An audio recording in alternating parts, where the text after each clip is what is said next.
लोकसभा में मोदी सरकार के खिलाफ अविश्वास प्रस्ताव पेश कर दिया गया। दिन भर इस पर चर्चा चली। बुधवार को भी लोकसभा अविश्वास प्रस्ताव पर चर्चा करेगी और 10 अगस्त को पीएम मोदी चर्चा का जवाब देंगे और फिर वोटिंग कराई जाएगी।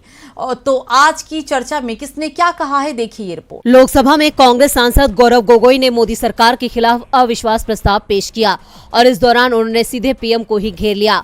कांग्रेस सांसद ने कहा, पीएम मोदी को मणिपुर पर बोलने में 80 दिन लग गए। गौतम अडानी और चीन मुद्दे पर भी चुप्पी साध रहे हैं। उन्होंने नूह पर कुछ नहीं बोला और मणिपुर में महिलाओं के साथ हुई ज्यादती पर भी कुछ नहीं बोला। गृह मंत्री मणिपुर गए, विपक्ष के सांसद गए, राहुल गांधी गए, लेकिन पीएम मणिपुर नहीं गए। उनके पास मणिपुर के लिए कोई शब्द नहीं है। गुजरात में चुनाव से पहले सीएम बदला गया। उत्तराखंड ने तो 4 महीने में 3 सीएम देख लिए, लेकिन मणिपुर के सीएम को बर्खास्त नहीं किया जा रहा है। गौरव गोगोई ने कहा कि पीएम मौन व्रत पर हैं और ये अविश्वास प्रस्ताव उनके मौन व्रत को तोड़ने के लिए लाया गया है। कांग्रेस सांसद मनीष तिवारी ने कहा, जब भी उत्तर पूर्व के किसी राज्य में सामाजिक उथल पुथल होती है, तब वहाँ की अस्थिरता भंग होती है, तो असर सिर्फ उस राज्य पर नहीं पड़ता बल्कि पूरे उत्तर पूर्व पर पड़ता है। अविश्वास प्रस्ताव पर बोलते हुए सपा सांसद डिम्पल यादव ने कहा, ईडी सीबीआई का इस्तेमाल ये सरकार लोगों को परेशान करने के लिए कर रही है। यहाँ एक मंत्री ने धमकी दी थी कि आपके घर भी ईडी भेज देंगे। ये सबसे निचले स्तर की राजनीति है। एनसीपी की सुप्रिया सुले ने तो सीधे सवाल ही कर दिया